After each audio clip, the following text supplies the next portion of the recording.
24/7 এই হচ্ছে AGT live 24/7 This is AGT Live 24/7 করার জন্য আমি সিপিআইএম পার্টির সদস্য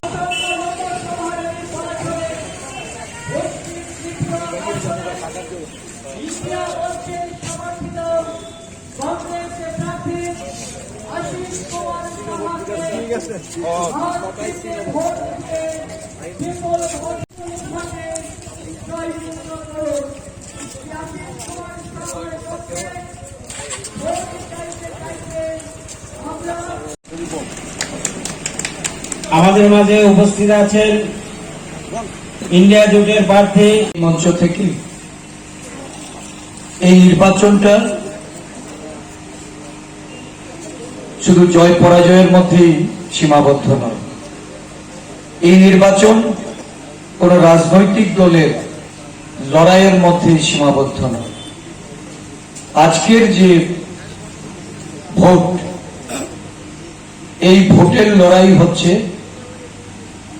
ভারতবর্ষের মানুষের, ভারতবর্ষের গণতন্ত্র প্রিয় মানুষের, ভারতবর্ষের সংবিধান বাঁচানোর জন্য যে লড়াই, এই লড়াইয়ে অবতীর্ণ জনগণের।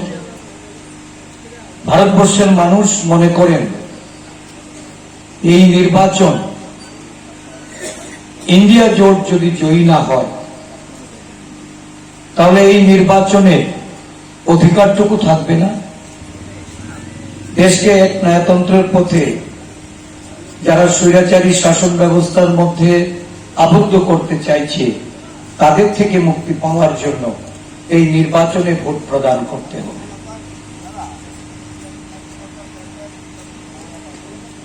সামগ্রিক পরিস্থিতি দেশের এবং রাজ্যে,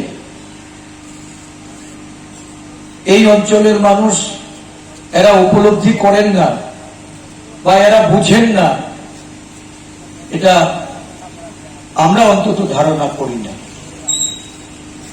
দেশের প্রত্যেকটা জনগণ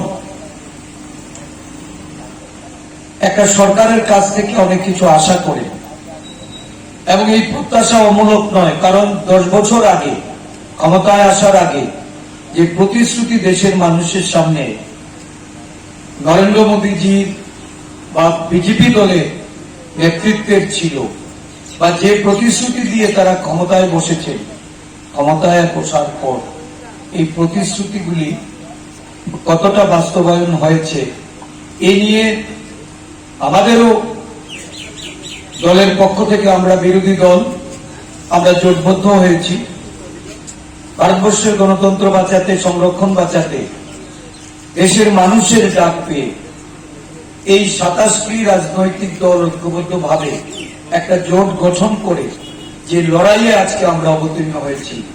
মতাদর্শ নীতি আজকে আমাদের কাছে বড় নয়। দেশের স্বার্থ, দেশের সংবিধান, দেশের আভ্যন্তরীণ শান্তি সম্প্রীতি, আমাদের দেশের ধারাবাহিক সংস্কৃতি, এই সমস্ত কিছু যারা বিলুপ্ত করতে চাইছে তাদেরকে রোধ করার জন্যই এই জোট। আমাদের দেশের প্রথম পর্যায়ের যে লোকসভা নির্বাচন, আমাদের রাজ্যে পশ্চিম ত্রিপুরা লোকসভা আসনে এই 19শে এপ্রিল লোকসভার ভোট অনুষ্ঠিত হতে যাচ্ছে। এই অঞ্চলের গণদেবতাদের কাছে ইন্ডিয়া জোটের পক্ষে জাতীয় কংগ্রেস মনোনীত প্রার্থীর সমর্থনে আজকে যে ভোট প্রচার আমরা এখান থেকে শুরু করতে যাচ্ছি, গোলাগাছি, টাকারজোলা এবং চুরিলামের একটা অংশ জুড়ে আজকে প্রচারের মাধ্যমে কেন ইন্ডিয়া জোটকে ভোট দেবেন এই আবেদন করে আমরা এখানে মিলিত হয়েছি।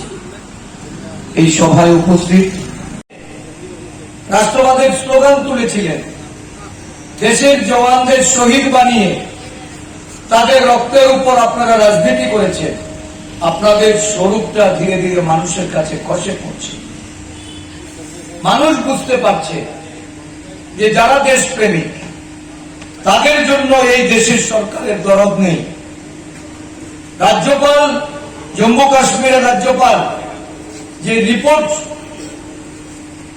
স্বরাষ্ট্র দপ্তরে পাঠিয়েছিলেন তাদের নিরাপত্তার সঙ্গে স্থানান্তরিত করার বিষয়ে, সেই রিপোর্ট গ্রাহ্য হয়নি। আর হয়নি বলে বিজেপি দলের যিনি বর্ষিয়ান নেতা, যাকে রাজ্যপাল করে জম্মু কাশ্মীরে পাঠানো হয়েছিল, সেই সতপাল মালিক উনি বিদ্রোহ ঘোষণা করেছিলেন। প্রকৃত দেশপ্রেমী যদি বলা হয় তাহলে ওই সতপাল মালিক হলেন প্রকৃত দেশপ্রেমী, যিনি ক্ষমতার অলিন্দে, ক্ষমতার লোভে উনি এই দেশের শহীদ জওয়ানদের কথা ভুলে যাননি। দেশের শহীদ জওয়ানদের রক্ত নিয়ে যারা ছিনিমিনি খেলেছে তাদের বিরুদ্ধে বিদ্রোহ ঘোষণা করে উনি এই বিজেপি দল থেকে নিজেকে সরিয়ে নিয়েছেন। উনি হলেন প্রকৃত দেশপ্রেমী।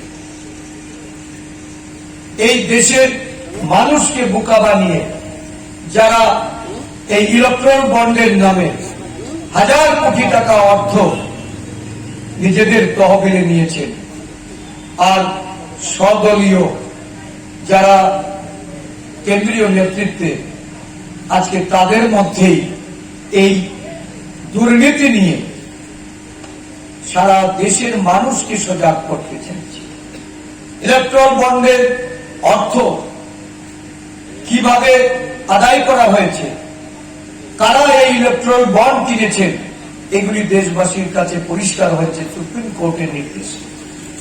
এসবিআই এর অনিচ্ছা সত্ত্বেও সুপ্রিম কোর্টের নির্দেশ মেনে যখন নামের তালিকা প্রকাশ করতে বাধ্য হয়েছে, এই নামের তালিকায় যাদের নাম উঠে এসেছে এতে কালোবাজারি, মজুদদার, কালো টাকা যারা গচ্ছিত রেখেছেন বিভিন্ন সংস্থাতে, ইডি, সিবিআই, আইটি কে রেড করিয়ে তাদেরকে ভয়ভীতি প্রদর্শন করে তাদের কাছ থেকে যে অর্থ শোষণ করা হয়েছে এবং তাদেরকে অন্যায়ভাবে সুযোগ দিয়ে এই দেশের মানুষের অর্থ লুট করার যে রাস্তা এই দেশের সরকার করে দিয়েছে, এর থেকে যে অর্থ উপার্জন হয়েছে, আজকে দলে বিদ্রোহ ঘোষণা। এই লোকসভা নির্বাচনে আপনাদের যে কোনো রায়, আপনাদের মতদান, এই রায় যদি ভারতবর্ষকে বাঁচাতে, ভারতবর্ষের মানুষের স্বার্থ রক্ষার্থে, সংবিধান বাঁচাতে আপনারা যদি ভেবেচিন্তে সিদ্ধান্ত না নিন, তাহলে আগামী দিন আপনাদের আর ভোটাধিকারই থাকবে না যে ভোটের মাধ্যমে আপনারা আরেকটা সরকার পাল্টে দিতে পারবেন বা আরেকটা সরকারকে প্রতিষ্ঠিত করতে পারবেন, সেই সুযোগ আর নেই। এই দেশের মানুষ গত 10 বছরে কি পেয়েছে? আজকে দিনের কথা বলে 100 দিনের মধ্যে মানুষের দ্রব্যমূল্যের দাম নিয়ন্ত্রণ করে এই দেশের মানুষের জন্য তারা আছে দিন নিয়ে আসবে।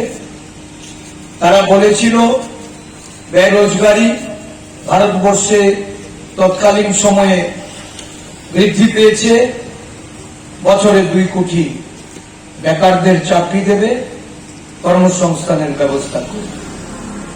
তারা বলেছিল বিদেশের কালো টাকা দেশে ফিরিয়ে এনে প্রত্যেকটা মানুষের অ্যাকাউন্টে 15 লক্ষ টাকা করে জমা করা। নানা রকম প্রতিশ্রুতি রেখে যারা সরকারে এসেছিল, আজকে তাদের কাছে নিশ্চয়ই দেশের জনগণ, আমাদের এই আনন্দনগরবাসী, তাদের প্রশ্ন থাকবে। বিজেপি বন্ধুরা যারা বিজেপি করছেন, পতাকা কাটছেন, ফ্ল্যাগ ফেস্টুন লাগাচ্ছেন, আপনাদের কাছে আমাদের জানার উদ্দেশ্যে আমরা বলছি, আপনাদের পরিবারে চাকরি হয়েছে কি? আপনাদের পরিবারে কর্মসংস্থানের ব্যবস্থা হয়েছে কি? দ্রব্যমূল্যের দাম নিয়ন্ত্রণে এসেছে? দাম কমানো হয়েছে? গ্যাসের মূল্য যেদিন 430 টাকা ছিল, যারা সিলিন্ডার নিয়ে রাস্তায় লড়াই করতে নেমেছিলেন, দাম কমানোর জন্য মানুষকে প্রভাবিত করেছেন, আজকে 1150-1200 টাকা। কোথায় সেই নেতা নেত্রীরা? কেন তারা আজকে এই দ্রব্যমূল্যের নিয়ন্ত্রণের কথা, দ্রব্যমূল্যের দাম কমানোর কথা আর জনগণের সম্মুখে নিয়ে আসছেন না? কেন আজকে এজেন্ডা ঘুরিয়ে দিচ্ছে, দেশকে বিভাজন বিদ্বেষের রাস্তায় পরিচালিত করে মানুষের দৃষ্টি ঘুরিয়ে নতুন ভাবে ক্ষমতায় আসতে চাইছে? যারা আজকে আমাদের ধর্মীয় অবতারদের নিয়ে রাজনীতি করছে, যারা দেশের মধ্যে সম্প্রদায়গত বিভেদ তৈরি করে রাজনীতি করছে, তাই এই রাজনীতি থেকে ক্ষমতায় আসার স্বপ্ন দেখছে, আজকে তাদের কাছে আমাদের যে সতর্ক বক্তব্য, আমরা এটাই বুঝাতে চাইছি। 37% ভোট পেয়ে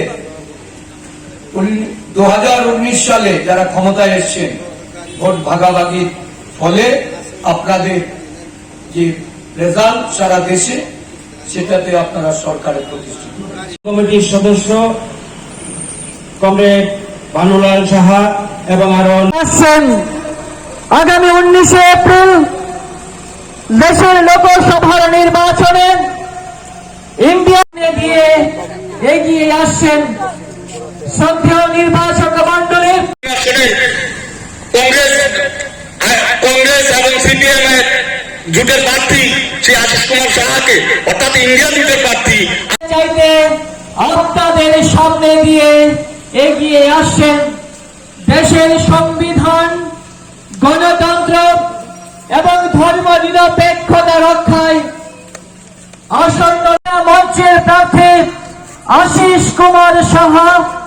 ভোট চাইতে চাইতে আপনারা আসছেন দেশের ধর্ম নিরপেক্ষতা, সংবিধান এবং গণতন্ত্র রক্ষায় আগামী 19 এপ্রিল